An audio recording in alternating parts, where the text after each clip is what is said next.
지난주에는 레위기 18장의 개요, 대략적인 내용이 어떤 게 나온다. 또 그것이 위치 있는 문맥, 그리고 18장 내용 중에서 서론인, 권고, 결론인, 경고, 그리고 근친상간에 대한 내용, 6절에서 18절 내용을 살펴봤습니다. 오늘 이제 살펴볼 내용도 이제 불법적인 성관계 금지에 대한 내용인데, 이제 이 내용 가운데는 육체적인 부분과 함께 영적인 부분이 함께 다루어지고 있습니다. 그래서 여기 오늘 살펴볼 내용은 지난주에 살펴봤던 내용보다 좀 더 중요하다고 말할 수 있는데, 이 19절에서 지금 읽어주신 19절에서 23절 내용을 보면 각 절마다 하나씩 5가지의 내용이 나옵니다. 월경 중인 아내와의 관계 금지, 동침 금지, 그 다음에 이웃의 아내와의 동침 금지, 그리고 동성애 금지, 그리고 수간 금지, 이렇게 4가지가 연달아서 나오고, 그 정 가운데 중간에 몰렉 숭배하지 마라, 우상 숭배하지 말라는 내용이 나옵니다. 그래서 19절, 20절, 22절, 23절은 다 이렇게 성과 관련, 불법적인 성관계에 대한 내용인데, 그 가운데 들어가 있는 3번째 항목인 21절만 우상숭배 금지에 대한 내용이 나옵니다.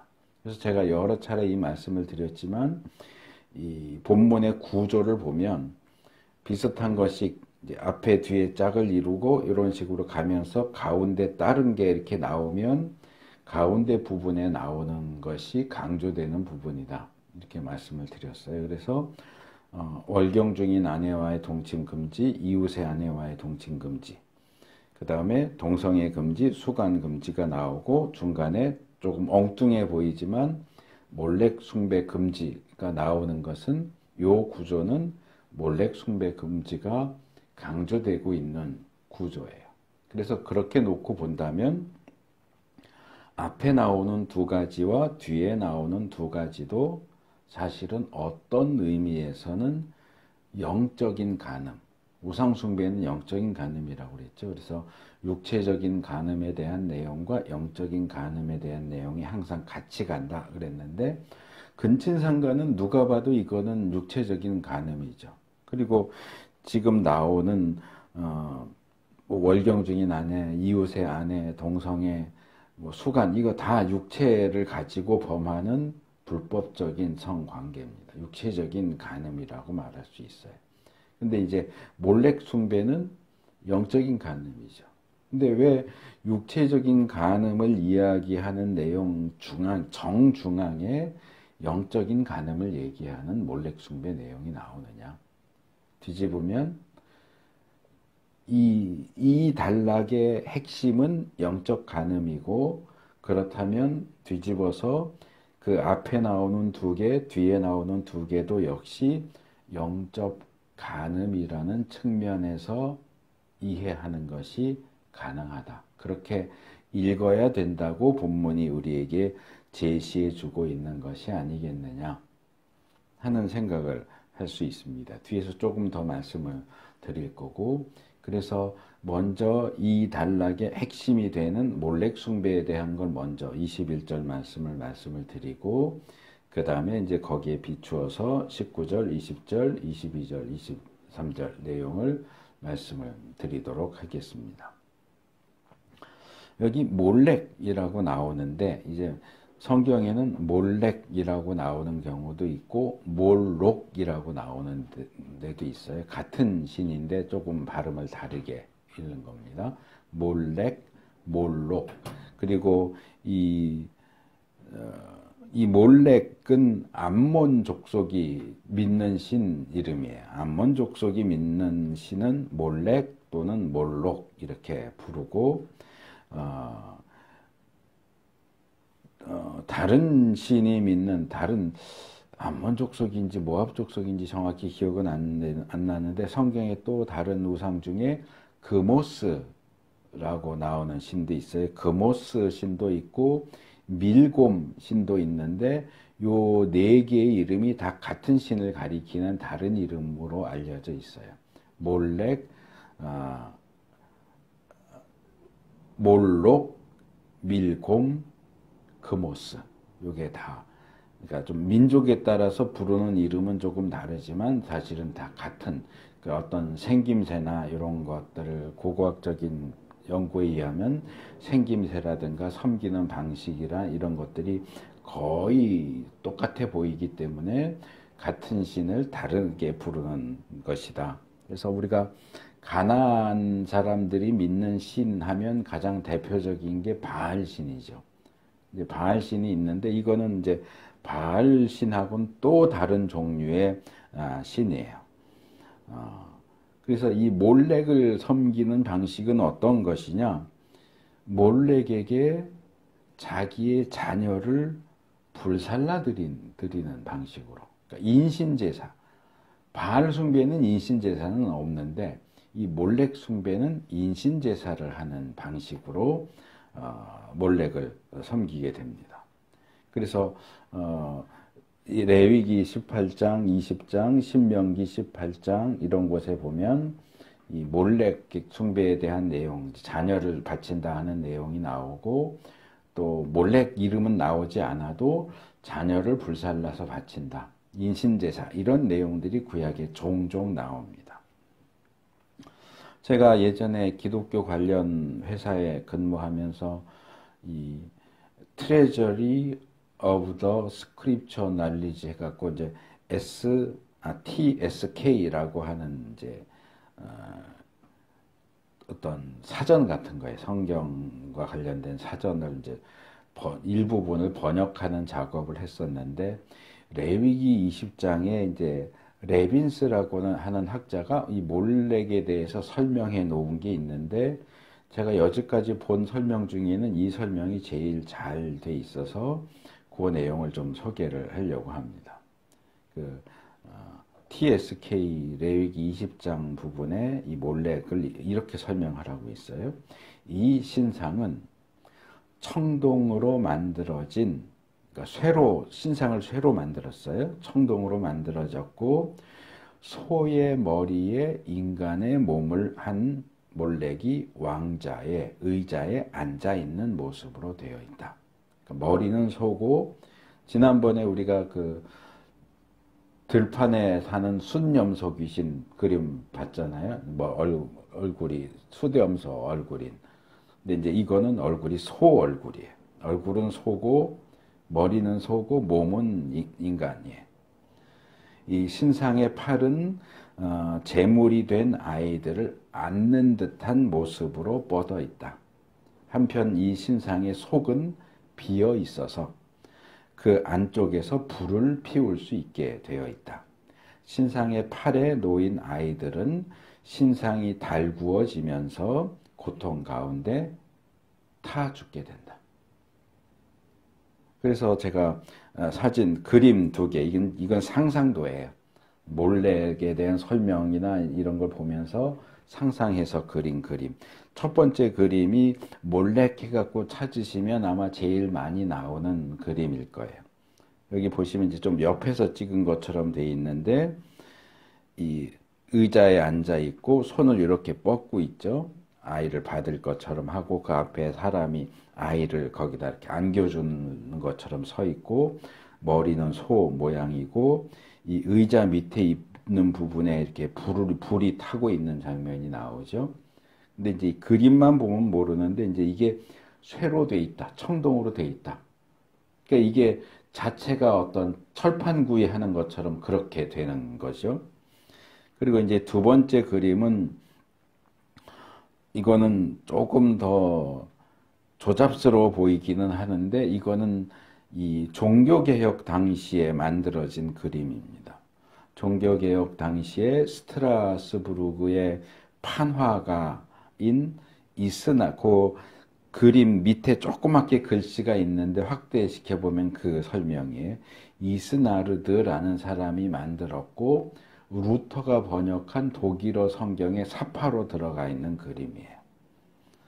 여기는 이제 위에 그림은 이렇게 쭉 먹고 있는데 이 그림은 이렇게 안고 있는 그림이죠. 팔 모양이 조금 다르죠. 그리고 여기 아궁이처럼 보이는 게 그 앞에 있죠. 이건 이제 의자처럼 안 보이고 그냥 하체가 의자처럼 되어 있는데 거기 이제 아궁이처럼 되어 있고 거기 불을 때우게 되어 있죠. 그래서 어쨌든 요런 비슷한 모양이었을 것이다. 그래서 쇠로 된 신상 위에 아이를 놓을 수 있는 곳이 있고 이제 처음 아이를 놓을 때는 그냥 정상인 상태인데 아이를 놓고 이제 불을 때우기 시작하면 이 신상이 점점 달구어지면서 아이가 고통 가운데, 그러니까 불에 타 죽는다기보다는 좀 잔인하지만 익어서 죽는 거죠. 그렇게 해서 이제 바치는 그런 숭배가 몰렉 숭배입니다. 그래서 뭐 고고학적인 자료에 대해서는 뭐 찬반 어느 쪽이든 이제 반론이 있게 마련이긴 한데 이 어린 아이들을 몰렉에게 바쳐서 이렇게 불살라 죽였다 라고 하는 것과 관련된 고고학 자료가 발굴된 게 있는데 그래서 제가 사진 2장을 추가로 더 보내드렸어요. 이 첫 번째 사진은 이 유골 항아리가 여러 개 있죠. 그러니까 거기 들어있는 뼈가 이렇게 작고 가늘기 때문에 이거는 성인 뼈가 아니고 아이들 뼈라는 걸 알 수 있는데 아이들의 뼈가 이걸 살펴보면 이게 그냥 죽어서 이렇게 썩은 게 아니고 불탄 상태라. 그러니까 우리가 그냥 생각하면 불이 탔으면 뼈가 까매야 되지 않아? 이렇게 생각할 수 있는데 아까 말한 것처럼 타서 죽은 게 아니고 익어서 죽은 거란 말이에요. 그러니까 뼈는 까맣게 탄 게 아니에요. 그래서 보통 뼈처럼 보이지만 과학적으로 검사를 해보면 이게 이제 어떤 열을 받았다든가 이런 게 이제 나오니까 이 뼈는 그냥 보기엔 보통 뼈 같지만 이건 이제 화상으로 죽은 아이의 뼈다라는 걸 알 수 있는데 이렇게 불에 죽은 유아들의 뼈가 담겨 있는 항아리가 대량으로 발견이 됐어요. 이게 두로 밑에 암만 근처에 신전에서 그러니까 아마 몰렉 신전이었겠죠. 이 항아리 유아들의 뼈가 담긴 유골 항아리가 대량으로 발굴된 그 현장 모습이고요. 그 밑에 거는 이 현장에서 발굴된 항아리인지 다른 현장인지는 모르겠는데 이 위에 거는 암만 근처라고 설명이 나와 있고 요 밑에 거는 두로 남쪽이라고 그랬는데 아마 비슷한 위치일 것 같아요. 두로 남쪽에서 대량으로 발견된 그 유골 항아리의 내부를 이렇게 뚜껑을 열어서 볼 수 있게 해놓은 겁니다.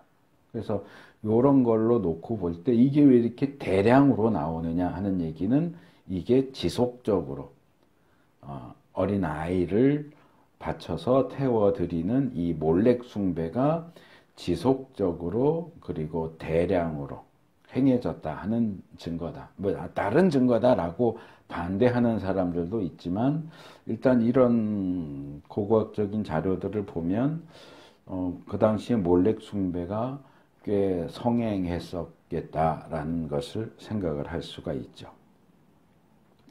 그래서 제가 이제 설교를 시작하면서 오늘 본문에 5가지 내용이 나오는데 이 5가지 내용 정중앙에 세 번째가 이 몰렉 숭배에 대한 내용이고 요런 본문의 구조는 전체 내용을 우상 숭배, 즉 영적 간음이라는 측면에서 읽을 수 있도록 우리에게 어떤 제안하는 것 같은 그런 구조다라고 말씀을 드렸고요. 이걸 뒤집으면 이거죠.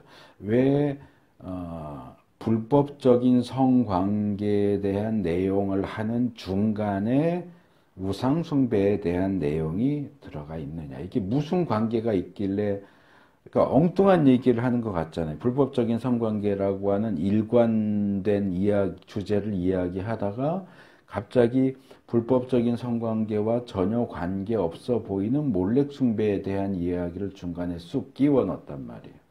이게 왜 여기 들어가 있느냐라는 이제 의문이 생기는데, 이제 학자들은 이 부분을 연구하면서 보통 뭐라고 대답을 하느냐 하면, 몰래숭배는 뭐냐? 자녀를 우상에게 불살라 바치는 행위와 관련되어 있고, 결국 이 몰렉 제사는 하나님께서 아브라함과 그리고 이스라엘과 맺은 언약 가운데 자손에 대한 약속이 있어요. 그렇죠? 땅에 대한 약속, 자손에 대한 약속, 메시아에 대한 약속. 보통 아브라함 언약하면 요 세 가지를 얘기하고 거기 이제 이름에 대한 약속까지 해서 네 가지를 얘기하기도 하지만 보통은 세 가지를 얘기해요. 땅, 후손, 메시아. 너희 후손 가운데 메시아가 나올 거다. 근데 이 후손에 대한 약속을 위협하는 행위라고 보는 거예요. 왜? 제가 그 15장 성기 유출을 다루면서 히브리어로는 식물의 씨앗이나 인간의 씨앗, 정액을 다 똑같이 히브리어로 제라 또는 자라 이렇게 부른다 그랬어요. 그러니까 식물의 씨도 씨앗, 제라, 인간의 씨도 제라. 그러니까 이것은 씨라고도 번역할 수도 있고 후손이라고도 번역할 수 있는데, 그러니까 하나님께서 이스라엘에게 약속하신 제라에 대한 약속을 없애버리는 거예요. 하나님이 나에게 주신 제라를, 후손을 우상에게 바쳐서 태워서 죽임으로써 더 이상 이 제라가 존재할 수 없게 만드는, 하나님의 그 언약을 반대하고 대적하는 행동이 몰렉 숭배라는 거죠. 그래서 어떤 이유에서 자기 자녀들을 우상에게 불살라 바쳤는지는 모르겠지만 어떤 이유에서든지 자기의 자손을, 씨를 우상에게 불살라 바치는 행위는 하나님께서 창조 때부터 아담, 노아에게 하셨던 생육하고 번성하라는 명령, 또 아브라함과 족장들에게 계속하셨던 자손에 대한 약속, 이런 또는 아브라함의 자손에서 메시아가 나온다 하는 이 약속을 위협하는 굉장히 어떤 반역적인 행위다. 몰렉 숭배 자체가 우상 숭배라고 하는 죄이면서 동시에 하나님의 약속, 하나님의 구원을 위협하는 반역적인 행위이기도 하다. 그래서 지난번에 짐승을 들판의 수렴소 귀신에게 제물로 바치는 것이 우상숭배라는 측면도 있지만 생명을 함부로 죽이는 살해죄도 같이 추가된다라고 얘기했던 것처럼 몰렉숭배는 기본적으로 우상숭배 죄이면서 하나님의 구원의 약속을 위협하는 죄이기도 해요. 그래서 몰렉에게 약속의 자녀를, 약속의 씨를, 후손을 바치는 이 행위는 그것과 비슷하게 자녀를 생산할 수 없는 불법적인 성행위와 연결됩니다. 일단 눈에 띄는 건 뒤에 있는 두 개의 규정이에요. 동성애. 자, 동성애 행위를 하면 자식을 낳을 수 있습니까? 여자와 여자, 남자와 남자가 성관계를 하면 임신이 됩니까? 안 돼요. 동성애는 자녀를 생산할 수 없는 성행위예요. 수간도 마찬가지예요. 뭐 그런 신화나 짐승 사이에서 아이를 낳았다라는 뭐 괴물 같은 아이를 낳았다 뭐 이런 신화나 이런 것들이 있긴 하지만 뭐 실제로는 어떤지 모르겠고, 어쨌든 일반적인 상식적인 측면에서 볼 때 동성애나 수간은 자녀를 만들어낼 수 없는 행위예요. 비생산적인.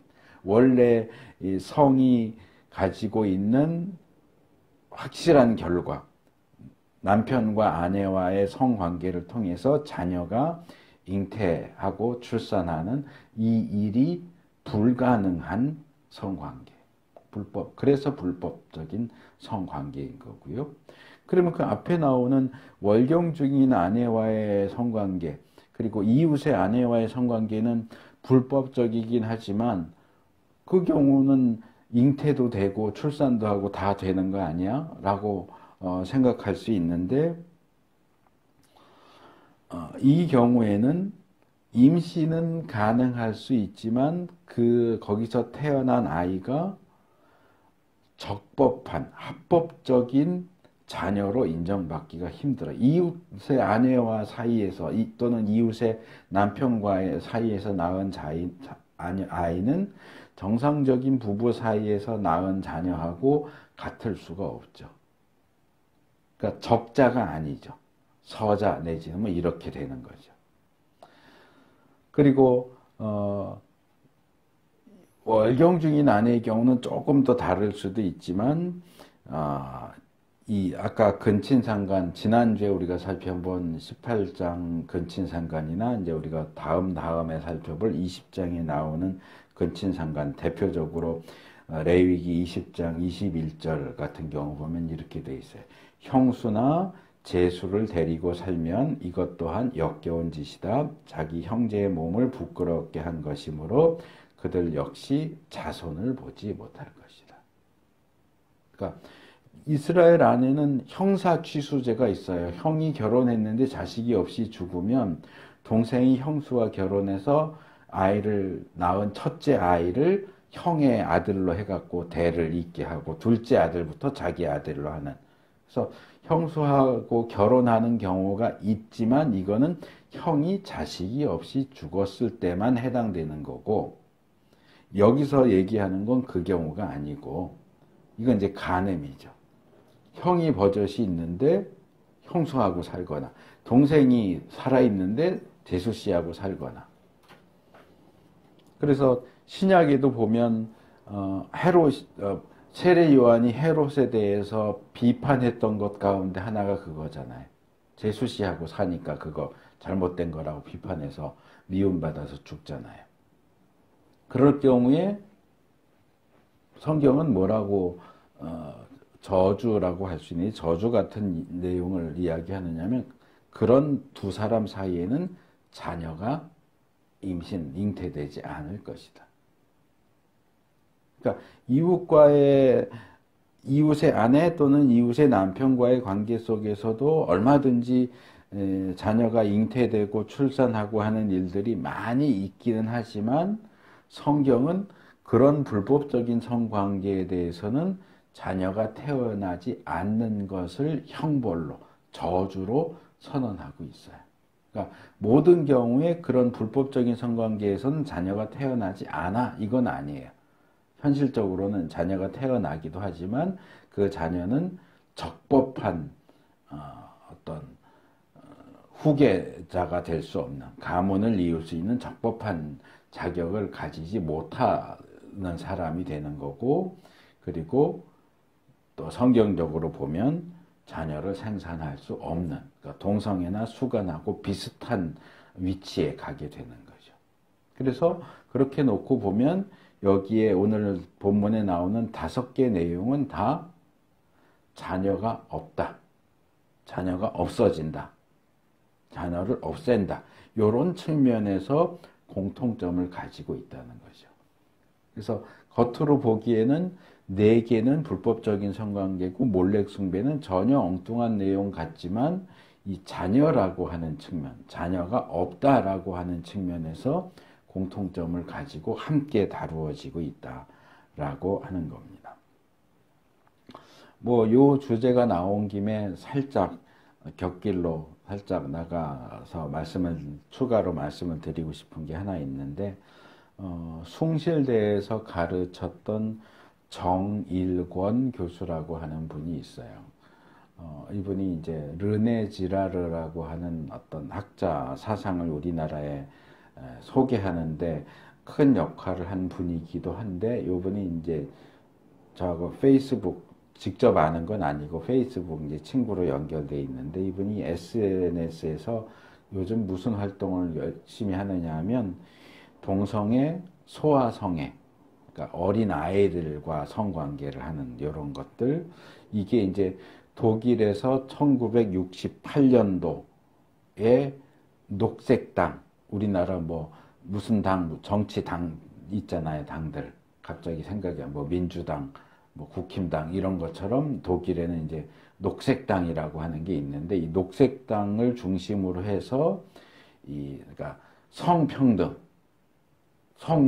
유아 성교육, 그러면서 이제 아이들에게도 자기 마음대로 어떤 성을 할 수 있는 자유가 있다. 이걸 어렸을 때부터 가르쳐야 된다. 뭐 이런 주장을 이제 이미 1968년도부터 그걸 해왔고, 우리나라에서는 김누리 교수라고 하는 사람이 이제 독일은 68년, 한국은 86년, 68, 86, 86년도부터 우리나라도 소아 성교육을 시작을 해야 된다. 지금 그래서 아이들 그 성교육 교재 같은 것도 기독교 계통에서 지금 계속 반발하고 반대하고 뭐 이러잖아요. 너무 어려서부터 적나라하게 그런 걸 다 가르쳐 주고, 어려서부터 그런 어떤 성적인 쾌락을 하는 그런 것에 대해서 어떤 권장하고, 몰라도 되는 내용까지도 가르치고 막 이렇게 이제 하고, 그렇게 하니까 이제 기독교 계통에서 이제 그것에 대해서 반대하고 이렇게 하는데, 이 부분, 그러니까 현재 한국에서 행해지는 소아 성교육, 그것을 주도하는 김누리 교수의 주장, 그들이 근거로 삼고 있는 68 녹색당, 독일의 68 녹색당의 그 사상과 또 그것을 주장하는 사람들의 행동이 어떤 문제가 있는가 하는 것을 비판하는 일을 주로 많이 해요. 강연도 많이 하시고 글도 많이 올리고. 그러면서 이 독일과 유럽에 만연해 있는 젠더 이데올로기, 그러니까 우리가 알기로는 성 그러면 남성 여성이잖아요.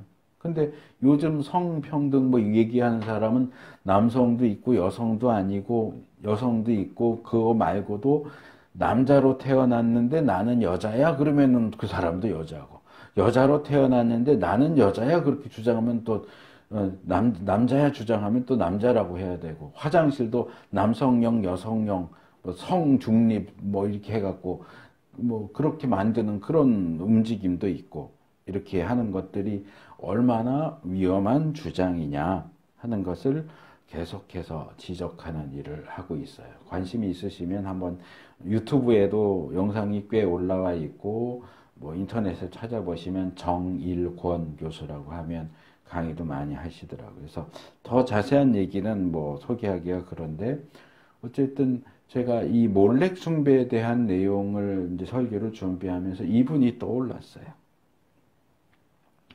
자기 자녀를 뜨거운, 말하자면 철판 위에 올려놓고 그걸 점점 달구면서 그 아이가 거기서 뜨거워서 고통스러워하면서 죽도록 자기 자녀를 우상에게 바치는 이 몰렉 숭배는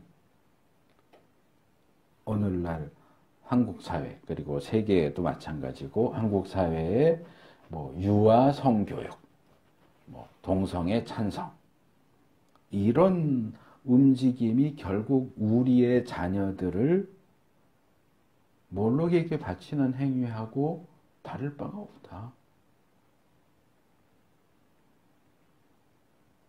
지난주에 우리가 살펴본 근친상간이 한 가정 안에서 행해지는 은밀하고 불법적인 성관계의 불법적인 성관계의 출발점이라고 하면, 그런 근친상간은 더 나아가서 월경 중인 아내와의 성관계, 이웃의 아내와의 성관계, 동성애, 수간으로 점점 이건 발전되는 게 아니고 점점 나빠지는 거죠. 점점 악화되고 결국에는 자기의 자녀를 우상에게 불살라 바치는 몰렉 숭배로까지 떨어지게 만드는 그런 과정을 보여주고 있는 게 아니냐. 그래서 본문이 우리에게 제시해주는 이런 이야기의 흐름과 우리가 지금 살고 있는 이 사회의 어떤 젠더 이데올로기와 관련된 흐름이 상당히 유사하다. 그래서 이게 그 사람들이 성평등, 뭐 유아 성교육 이런 걸 주장하는 근거가 어디에 있고 그게 어디와 선이 닿아 있는가를 알아야지. 뭐 성평등하게 하자는 게 뭐 좋은 일이지 뭐 아이들 어려서부터도 성에 대해서 알려주고 조심하게 하면 좋은 거지 이러고 넘어갈 수 있는 문제가 아니라는 거예요. 그래서 이 독일이나 유럽의 그 녹색당이나 소아 성교육 주장하는 사람들 대부분이 유명한 철학자들, 정치가들, 예술가인들이 거기 다 있는데 이 사람들이 다 지금 뭐가 나오냐 하면 소아 성애자들이에요. 그러니까 어린아이를 데리고 그러니까 동성애도 아니고 어린아이한테 성행위를 하는 그런 사람들이라는 게 이제 밝혀지면서 이분이 계속 누구도 이런 문제가 있고 누구도 이런 문제가 있고 계속 올리시거든요. 그런 사람들이니까 아이를 어려서부터 성교육 시키자는 거예요. 왜요? 어린아이도 어른과 성관계를 가질 수 있도록 준비를 시키자는 거예요. 그게 우리가 찬성할 수 있는 주장이 아니잖아요. 그거는 현대적인 몰렉 숭배예요. 그래서 그런 부분에 대해서도 우리가 분명한 인식을 가지고 또 힘을 합쳐서 대처하고 반대하고 그런 일들도 할 수 있어야 되겠다. 무조건 반대하고 이렇게 하자는 게 아니고 어떤 이유에서 그런 주장을 하는지를 우리가 알고 왜 그게 옳지 않은지 왜 그걸 반대해야 되는지 하는 것도 분명하게 알고 이 사회의 흐름에 대해서 그냥 흘러가도록 놔두는 게 아니고 우리도 목소리를 내야 되고 반대할 건 반대해야 되고 하는 것이 필요하다.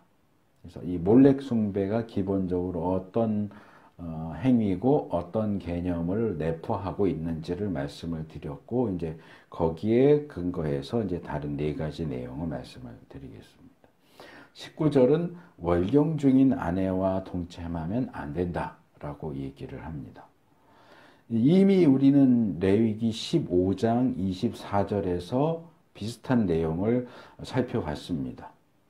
그리고 그것이 금지되는 이유는 이 피가 흘러나오는 상태는 그 사람을 부정하게 만들기 때문에 부정하기 때문에 성관계를 하면 안 된다라는 측면과 또 하나는 이 몸 상태가 정상이 아닌 아내에 대해서 남편이 배려해 주는 것이 필요하다 하는 그런 두 가지를 말씀을 드렸어요. 근데 레위기 15장에서는 월경 중인 아내와의 성관계 문제를 다루면서 월경 중인 아내와 성관계를 하면 부정해진다. 둘 다 부정해진다. 저녁 때까지 부정해진다. 라고만 이야기하고 그냥 넘어갔는데 이제 이 18장에 오니까 같은 내용이죠. 월경 중인 아내와 성관계를 하는 것은 부정해진다 정도가 아니고 그건 금지되어야 하는 잘못된 행동이다. 이건 범죄다. 그러니까 부정하다와 범죄다라고 하는 건 조금 차이가 있죠. 계단이 더 올라가는 거죠. 그래서 그것을 금지하고 있고 20장으로 넘어가면 20장 18절에서 이 문제를 또 다시 다루면서 이번에는 그것은 사형에 해당되는 죄다. 월경 중인 아내와 성관계를 맺는 사람은 죽여라. 아내도 같이 죽여라. 요 더 자세한 내용은 이제 20장 가서 좀 더 말씀을 드리겠지만 그래서 월경 중인 아내와 관계를 맺는 사람은 백성 중에서 끊어진다. 라고 이야기를 해요. 그래서 이제 왜 이게 15장, 18장, 20장 이렇게 점점 달라지느냐? 그래서 이게 이제 관련된 규정이 이렇게 뭐 시간이 지나면서 이렇게 몇 장 차이 안 나지만 이렇게 시간이 지나면서 너무 굉장히 지나치게 규정이 강화됐다. 뭐 이렇게 설명을 하는 사람들도 있고, 15장은 부지 중에 뭐 남편들이 아내가 월경 기간이 언제 시작해서 언제 끝나는지 정확히 잘 모르잖아요, 사실은. 뭐 월경 한다는 것까지는 알아도 뭐 날짜 계산하고 뭐 그렇게 해갖고 조심하지는 않잖아요. 그러니까 잘 월경 중인지 잘 모르고서 부지 중에 성관계를 했을 경우, 15장은 부지 중에 성관계를 했을 경우고, 18장과 20장은 알면서도 고의적으로 성관계를 했을 경우에 해당된다. 뭐 이렇게 설명을 하는 사람도 있는데 어느 게 맞는지는 뭐 확실하게는 알 수는 없어요. 그리고 이제 월경 중인 아내와 관계를 가진 남편만 처벌을 하는 게 아니고 아내도 같이 처벌을 받게 하는 이유는 아마 이 아내가 협력했다고 보기 때문인 것 같아요. 그러니까 이게 월경 중에는 부부 관계를 하지 말아야 되는데 남편이 강요를 했고 아내도 뭐 어느 정도는 못 이기는 척하면서 협력해서 함께 성관계를 함께 하는 것이 일방적으로 하기는 어렵잖아요. 부부 관계에서도 일방적으로 하면 거의 준강간이다 이렇게 하는데, 그러니까 아내가 어느 정도 협력을 했다고 보기 때문에 둘 다 공범이라고 보고 같이 처벌을 하는 걸로 보이고, 만약에 아내는 결사반대, 나는 이거는 하나님의 법으로 율법으로도 안 되고 해서 안 된다 했는데 남편이 억지로 했다. 이럴 경우에도 아내도 같이 처벌했을지는 아마 안 했을 것 같다라고 하는 입장이 더 많은 것 같아요. 그래서 제가 이제 처음부터 계속 그 말씀을 드렸는데 오늘 본문 5개 내용 중에 세 번째 정중앙에 있는 몰렉 숭배가 자녀를 없앤다는 측면에서 이 전체 4개가 다 자녀와 관련된 영적 가능, 우상 숭배와 연결된다 라고 얘기를 했는데, 나머지 4개 중에서 이거 월경 중인 아내와의 동침은 사실은 우리가 보기에는 이게 정말 우상 숭배하고 무슨 관계가 있을까? 제일 좀 미심쩍게 보이는 항목이기는 해요. 근데 조금 생각을 달리하면 성경의 전반적인 흐름을 감안하고 생각을 한다면 월경 중인 아내와의 동침도 우상숭배적인 요소를 포함하고 있을 수 있겠다라는 생각을 해봤어요.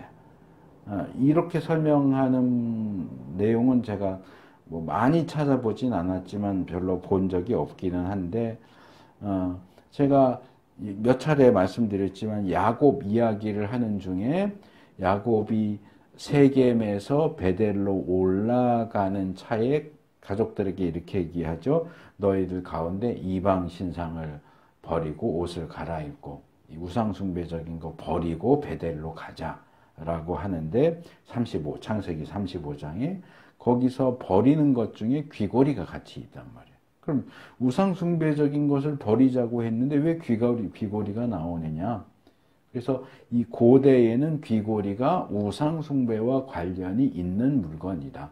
주술적인, 부적 같은 그런 의미를 가진 것이었다.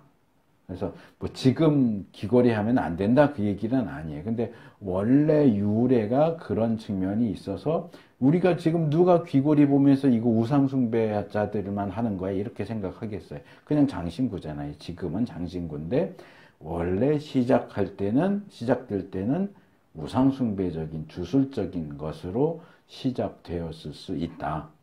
그렇게 사용되었던 적이 분명히 있었다. 적어도 야곱 시대에는 그랬다. 사사시대에도 비슷한 기록들이 나와요. 그래서 그런 측면에서 보면 구약에 이건 왜 안 된다고 그러지? 이걸 왜 금지하지? 하고 잘 이해하기 어려운 내용들이 종종 나와요. 근데 그게 알고 보면 다 우상숭배랑 관련되어 있는 것들이란 말이에요. 예를 들면, 우리가 이미 출애굽기 23장 19절, 34장 26절에서도 살펴봤던 내용이고, 신명기 14장 21절에도 또 나오는데, 예를 들어서 새끼 염소를 어미의 젖에 삶으면 안 된다.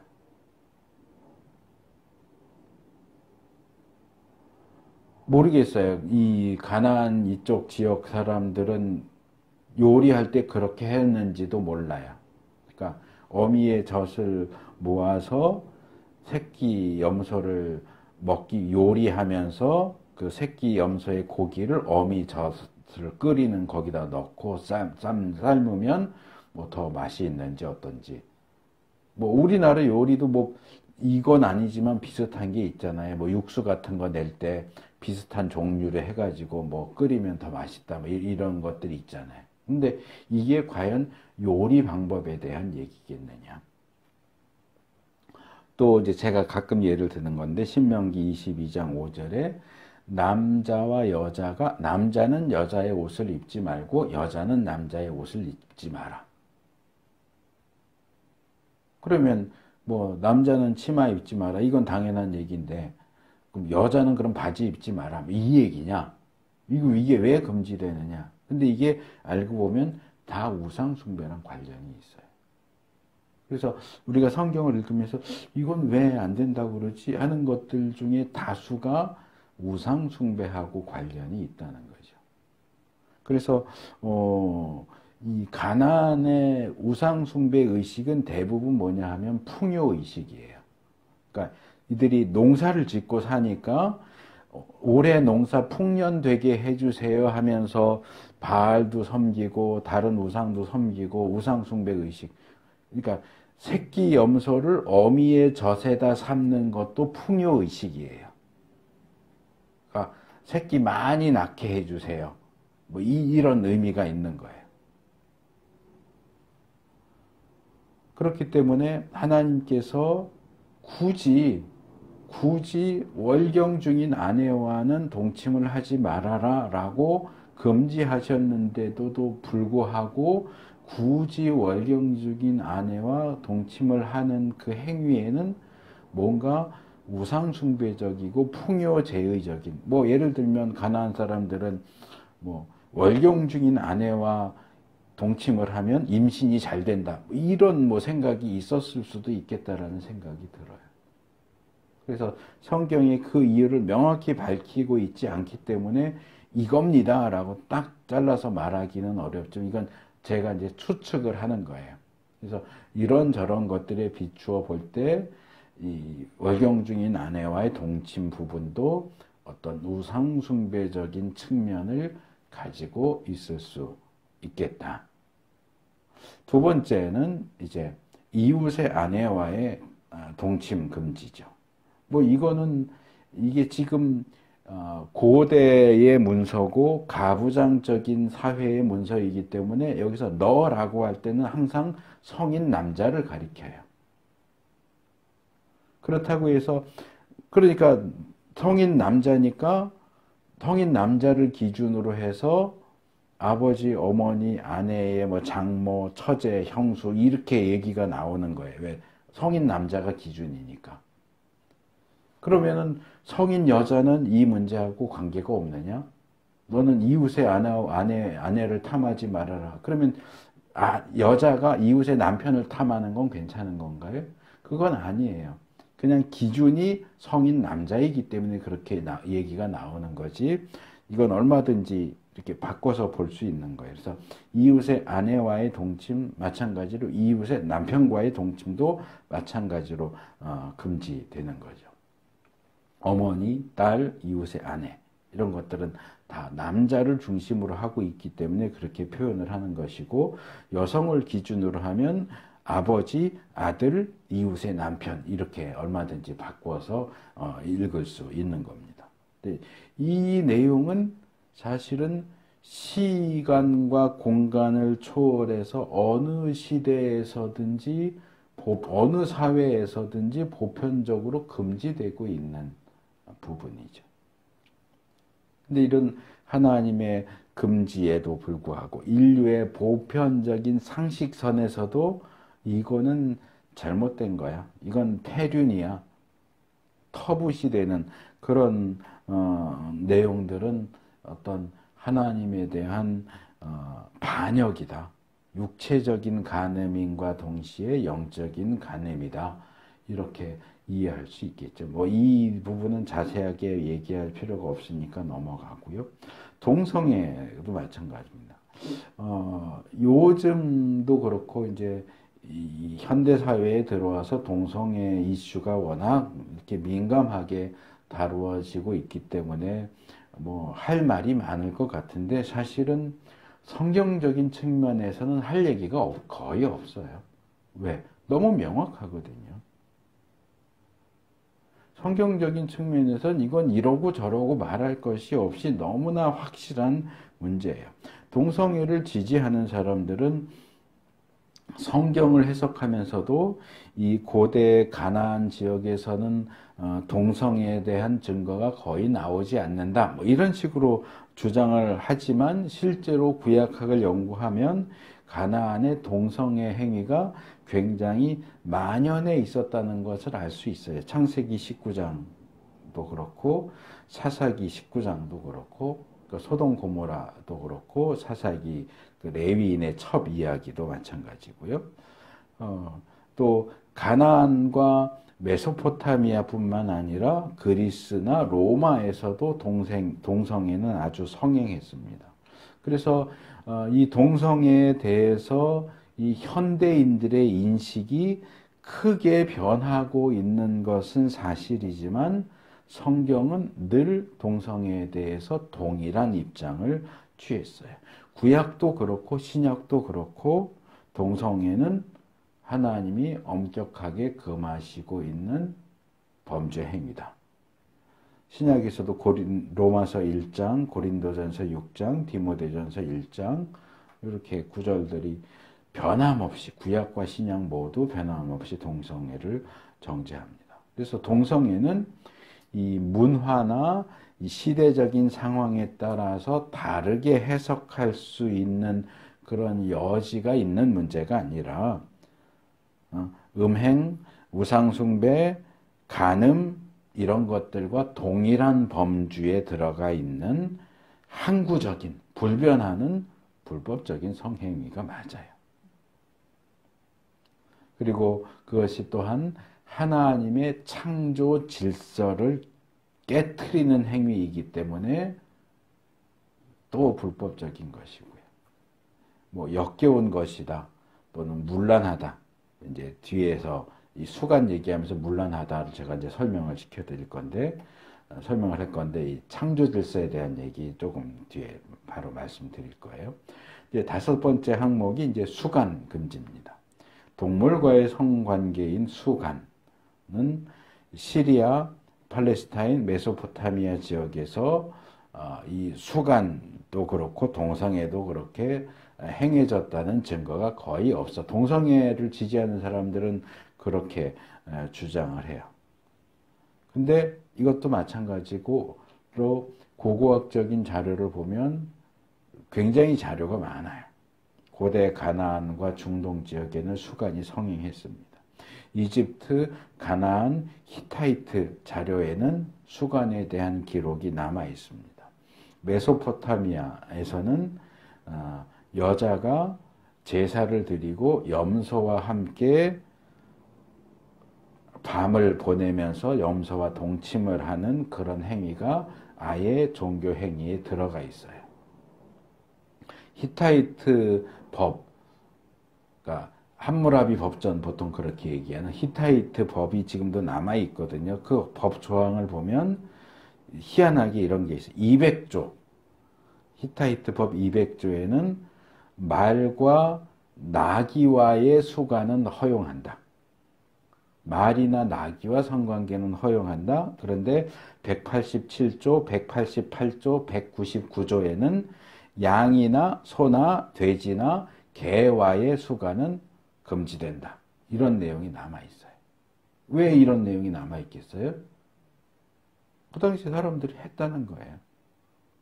근데 이 히타이트 법은 동물의 종류를 따져서 이거는 괜찮고 저거는 안 돼 이렇게 했지만 성경은 전혀 그렇지 않아요. 모든 종류의 짐승과는 성관계를 가지면 안 된다. 어떤 형태의 수간도 사형에 해당되는 죄라고 정죄합니다. 그리고 23절에 보면 이 끝에 수간은 문란하게 하는 행위다. 이렇게 설명을 하고 있어요. 왜 수간이 안 되느냐. 동성애도 마찬가지고 또 이웃의 아내와의 관계도 그렇고 월경 중인 아내와의 관계도 그렇고 이 전체가 다 문란하게 하는 행위로 설명이 돼요. 근데 이 문란하게 하는 행위가 뭐냐 하면 히브리 단어로 테벨이에요. 테벨. 이 테벨은 뭐냐면 뒤틀린다, 혼합된다, 섞인다 그 말이에요. 그러니까 수간은 뒤섞는 행위다 이거예요. 동성애도 뒤섞는 행위고 이웃의 아내와 이웃의 남편 또는 아내와의 관계도 혼란스럽게 하는 섞는 행위예요. 하나님께서 이 세상을 창조하시고 이 창조 세계에 부여하신 창조 질서를 비틀고 섞어버리는 행위를 하나님이 금지하세요. 그래서 우리가 율법을 보면서 이거는 뭐지 하는 내용 중에 이런 것들도 있어요. 예를 들면 가축을 키우는데 다른 종류의 가축을 교미시키면 안 된다. 예를 들면 당나귀와 말, 비슷한 종류죠. 말 종류인데 당나귀와 말을 교미시켜서 난 게 뭐예요? 노새잖아요. 노새. 노새는 당나귀보다 훨씬 힘도 세고 지구력도 있고 그래서 노새를 많이 사용을 하기는 하지만 노새의 문제점이 뭐예요? 이렇게 이게 이제 용어가 좀 애매한데 종 하면은 개과 말과 이렇게 하면은 당나귀하고 말은 같은 말과긴 하지만 사실 종류는 달라요. 똑같은 종류는 아니에요. 이게 종이 다른 걸 섞으면 그렇게 해서 태어난 애는 생식 능력이 없어요. 그러니까 노새는 일대만 있지 노새가 새끼를 낳는 법은 없어요. 이건 뭐예요? 하나님의 창조 질서를 뒤틀었기 때문에 나오는 거예요. 마찬가지로 예전에 벌써 한 10년 정도 됐나요? 돌리라고 기억하시는지, 네, 영국에서 유전자 뭐 해가지고 양 만들었다 그래서 한참 유명했는데 일찍 죽었잖아요. 왜? 10살짜리 양을 하면 1살짜리 양이 나오는 게 아니고 걔도 10살짜리 양이에요. 그래서 신학자들 중에는 유전공학이 현대의 선악과다 이렇게 하기도 하거든요. 건들면 안 되는 건데 생명은 하나님의 영역인데 인간이 과학으로 생명을 만들고 조작하겠다 이렇게 하는 건 이건 생명 선악과를 건드리는 거다. 그러니까 생명과죠. 선악과는 이미 건드렸고 이제 생명과 남았는데 생명과를 건드리겠다는 거기 때문에 안 된다 이렇게 하긴 하는데 어쨌든 하나님의 창조 질서를 비틀면 어떤 순간적인 결과물이 나올 수는 있어요. 그러니까 말과 낙나귀 사이 노새, 뭐 유전자, 뭐라 그러더라 갑자기 생각이 안 나. 유전자, 뭐 콩 이런 거 할 때 뭐라 그러잖아요. 유전자 변이? 유전자 조작 어쨌든 뭐 유전자 뭐 해갖고 만든 콩 그 먹어도 된다 안 된다 많이 얘기하잖아요. 식물 같은 경우도. 근데 어쨌든 성경의 기본 입장은 반대예요. 섞지 말라는 거예요. 그러니까 다른 종류를 섞으면 안 된다. 짐승도 다른 종끼리 교배시키면 안 된다. 심지어는 식물도 우리나라는 땅이 좁으니까 섞어 심잖아요. 저희 여기 밭에도 다 섞어놨잖아요. 근데 성경의 원리에 하면 안 돼요. 그러니까 땅에다가 키가 큰 식물 심고 키가 큰 식물 사이에, 키 작은 식물 사이사이에 심으면 좋을 것 같은데 성경은 그거 금지예요. 한 밭에는 한 종류의 식물만 심을 것, 다른 종류의 식물을 밭에 섞어 심는 거 금지. 물론 이제 이거는 뭐 피 먹지 말라는 것처럼 이제 신약으로 와서는 더 이상 불연속적인 부분이기 때문에 지금 뭐 텃밭 하면서 이렇게 섞어 심으면 안 돼. 그 얘기를 하는 건 아니에요. 이건 구약의 얘기를 하는 거예요. 그러니까 짐승의 교미, 다른 종 간의 교미 금지, 텃밭을 하면서 밭에다 식물 여러 종을 섞어서 심는 것도 금지. 심지어는 혼방도 금지예요. 다른 종류의 씨를 섞어서 짠 옷감으로 옷을 만들어 입는 것도 안 돼요. 그러니까 근데 지금 우리가 입는 옷들은 대부분 혼방이잖아요. 뭐 순모 이런 것만 하면은 금방 낡고 찢어지고 헤어지고 하니까 다 섞어서 입지만 구약에서는 그런 혼방도 금지해요. 왜 이렇게까지 하느냐? 그게 테벨이에요. 짐승 종을 섞고 식물 종을 섞고 옷도 섞고 남녀의 구분도 섞고 하나님이 지으신 창조 질서를 비틀고 뒤틀고 섞어버리고 혼란스럽게 만드는 거는 한마디로 다 테벨이다. 문란한 일이다. 그래서 문란한 일은 다 금지되는 거예요. 이 테벨을 하는 건 하나님의 창조 질서를 무시하고 반대하고 반역하는 우상숭배예요. 영적 간음이에요. 그래서 수간, 동성애, 불법적인 성관계, 간음, 간통, 월경 중인 아내와의 성관계 다 이 모든 것들이 테벨이라고 하는 것으로 묶이는 거예요. 그래서 이 모든 경우를 하나님께서는 하나님이 정하신 선을 넘어가는 행위, 경계를 무너뜨리는 행위로 보시고 금지하십니다. 그래서 이 18장 규례가 어떤 의의와 어떤 교훈을 주고 우리가 어떻게 적용해야 할까 하는 것을 이제 마지막으로 정리해서 말씀드리겠습니다. 18장 규례가 가지는 두 가지의 의의를 간단하게 소개하면 근친 결혼, 근친 상간 이런 것들의 금지는 이 가족, 이제 옛날에는 대가족이잖아요. 대가족, 이 가족의 테두리 안에서 여성, 특별히 여성을 보호하는 법이다. 이렇게 볼 수 있어요. 이 가장 또 남자의 어떤 세력이, 권력이 강하면 아버지가 딸에게 강압할 수 있잖아요. 시아버지가 며느리에게 강압할 수 있잖아요. 그럴 때 항거하지 못하고 저항하지 못하고 그게 불법적인 성관계에 대한 요구일지라도 어쩔 수 없이 따라야 하는. 그러니까 우리나라도 뭐 조선시대만 해도 남편 죽으면은 뭐 따라 죽으라고 연렴은 세워준다 그러면은 가문의 위상을 높이기 위해서 며느리를 죽이는 그런 일들도 많이 있었잖아요. 그 말도 안 되는 불합리한 일인데 지금 이 시대는 벌써 제가 늘 얘기하잖아요. 모세 시대는 고조선 초기 중기 시대라고요. 조선 시대는 벌써 몇백 년 내려온 거잖아요. 그 훨씬 더 옛날이란 말이에요. 그 고대의 가부장 제도 안에서 여자들은 아이들은 전혀 보호받지 못하는 상태인데 하나님께서는 이스라엘 사회 안에서 여성들이 가족 안에서 보호받을 수 있는 그런 법을 제시하시는 거죠.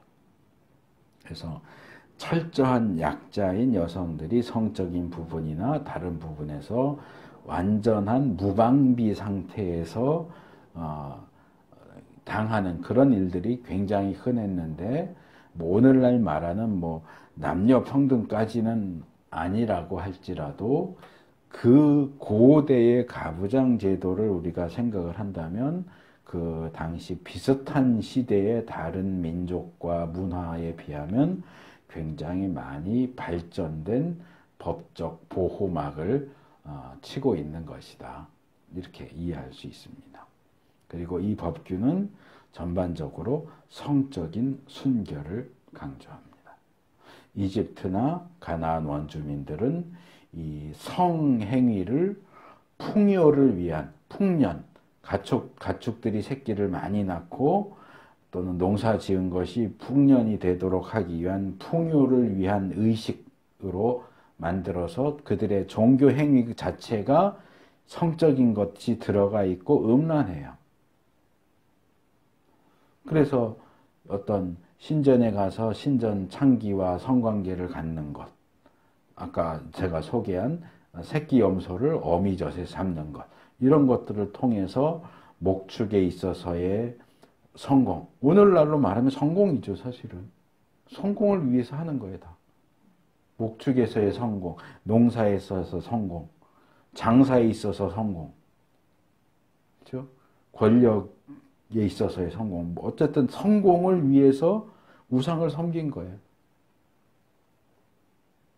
근데 이제 그게 성적인 것하고 가나안 종교들은 성적인 부분하고 굉장히 밀접하게 관련이 되어 있는데 하나님께서는 우상 숭배도 금지하시고 불법적인 성행위도 금지하시고 너는 내가 거룩하기 때문에 너희도 거룩해야 되고 거룩계는 성적인 순결이 필수적이다 라고 요구하시는 거죠. 그럼 이 18장이 우리에게 주는 교훈이 뭐냐? 뭐 어느 시대에서든 그랬겠지만 이 현대에 이르러서 더더욱 이 고대에 행해졌던 가증한 행위들을 광범위하게 허용하려고 하는 움직임을 보게 됩니다. 그게 이제 대표적인 게 동성애, 소아성애 또는 뭐 수간 뭐 이런 것들이죠. 누구죠? 어느 원장이 동성애에 대해서 강의 많이 하고 다니셨었잖아요. 엄안섭 원장인가? 그분 강의 이렇게 하는 거 보면 별게 다 있어요. 현대에는 차하고도 성관계를 하는. 이제 고대에서 말하자면 수간하고 비슷한, 수간이 현대적으로 바뀌면서 차에게 성적인 매력을 느끼고 차하고 성관계를 갖는 그런 사람들도 있대요. 이제 다 이 같은 범주에 들어가는 거예요. 그래서 이 시대에는 내가 뭘 하든 다른 사람한테 손해를 끼치는 게 아니면 내가 혼자서 알아서 하는데 그게 왜 죄라고 그래? 왜 안 된다고 그래? 남한테 해만 끼치지 않으면 되지. 라고 그런 생각들을 자꾸 사람들에게 집어넣으면서 그게 간음이 됐든 뭐 서로 사랑해서 하는데 뭐 남의 남편 남의 아니라도 나랑 그 사람하고 사랑하는데 뭐가 문제야? 간음, 동성애, 수간 이런 것까지 다 허용해야 돼. 왜 그거 안 된다고 그래? 간통죄도 폐지해. 뭐도 폐지해. 뭐도 폐지해. 그런데 이런 태도가 만연해진다면 성경이 가르치는 회개, 구원, 성결, 거룩 이런 것들은 다 날아가는 거예요. 무용지물이 됩니다. 현대인들은 심지어는 그리스도인들 중에서도 이런 문제들에 대해서 무지해서 내가 무슨 짓을 하든지 항상 날 사랑해주고 날 항상 용납해주고 날 항상 용서해줘. 그 책 이름도 있어요. 어느 우리나라 유명한 작가가 너가 무슨 짓을 하든지 나는 너 편이다. 정확한 이름은 아닌데 제목은 아닌데 그런 비슷한 제목에. 그러니까 당신은 내 부모잖아. 당신은 내 형제잖아. 그러니까 내가 무슨 짓을 하든지 당신은 나를 사랑해 줘야지. 내가 범죄를 저질러도 당신은 나를 편들어 줘야지. 날 받아줘야지. 이게 어떤 현대인들의 일반적인 사고인 것 같은데, 물론 사랑하고 용납하고 용서하는 것이 참 고귀한 덕목이기는 하지만 그게 전부는 아니에요. 사랑하고 용납해야 된다고 해서 죄도 사랑하고 범죄도 용납하고 살인도 용납하고 그러면 안 되는 거죠. 하나님께서는 자기의 백성들에게 세상으로부터 순결을 지키고 믿음을 거룩하게 지킬 것을 요구하세요. 내가 너 사랑하니까 너 무슨 짓을 해도 내가 다 용서해 줄게. 무슨 짓을 해도 다 그냥 계속 사랑해 줄게. 그러지 않으세요. 잘하면 칭찬해 주지만 못하면 징계하시고 징벌하시고 심판하세요. 그게 올바른 방식이에요. 개인적으로든 집단적으로든 이 본문이 이야기하고 있는 그런 행동들을 하는 것은 하나님의 창조 질서를 위반하고 인간관계를 해치는 행동이에요. 하나님의 백성들과 교회는 이런 육체적인 간음과 영적인 간음을 결코 허용하면 안 돼요. 그래서 마지막으로 결론을 대신해서 본문을 어떻게 적용해야 하는가를 세 가지로 짧게 말씀드리고 오늘 말씀을 마치겠습니다. 첫째로 본문은 이러한 불법적인 성관계, 성범죄에 대한 유일한 해결책으로 결혼을 제시합니다. 그래서 제가 여러 차례 말씀드렸지만 성경이 인정하는 합법적인 성관계는 결혼밖에 없어요. 결혼 안에서의 남편과 아내의 성관계 이외에는 어떠한 성관계도 합법적인 것이 될 수가 없어요. 그리고 신약에 오면 바울도 비슷한 걸 얘기하죠. 제가 예전에 이 바울의 말씀을 가지고 부부의 성관계 뭐 이런 것도 시리즈로 말씀을 드렸던 적이 있는데, 그래서 결혼은 하나님의 창조 질서에 근거한 신적인 제도입니다. 그래서 성경은 합법적인 결혼 안에서의 성행위만을 정당한 것으로 인정하고, 특별히 이 시대는 더 이게 필요할 것 같아요. 한 남자와 한 여자의 결합을 통한 가정. 남자와 남자, 여자와 여자가 아니고 한 남자와 한 여자의 결합에 의한 가족의 탄생은 생물학적이고 사회적인 결합일 뿐만 아니라 종교적인 것이고 거룩에 있어서도 굉장히 중요한 것이다. 이 결혼 제도를 지켜야 된다. 둘째로 본문이 제시하는 내용 대부분이 신약에서도 거의 그대로 받아들여집니다. 근친 결혼도 마가복음, 고린도전서, 간음도 로마서, 고린도전서, 히브리서, 우상숭배, 고린도전서, 요한계시록, 동성애, 로마서, 고린도전서, 디모데전서. 구절을 다 이거는 수요일 날 요약해서 드릴 때 구절들 같이 해서 보내드릴 거예요. 지금 다 읽어드리려면 많아서. 그래서 지난주에 제가 그랬잖아요. 제의적인 부정은 속죄제나 정결례를 통해서 정화될 수 있는데 성적인 타락은 정화가 안 된다. 땅이 더러워지고 땅이 그 사람들을 토해내든지 삼켜버리든지 망하는 것밖에 안 된다. 근데 구약에 있어서는 그렇지만 신약에 있어서는 예수 그리스도의 속죄 사역을 통해서 이 모든 죄들도 용서가 됩니다. 그러니까 회개하고 돌아와라. 예수님 믿고 회개하고 죄 용서받고 다시는 그렇게 하지 말아라. 그러니까 동성애 지은 사람 니들은 망하는 것밖에 없어. 죽는 것밖에 없어. 니들은 회개할 생각도 하지 마.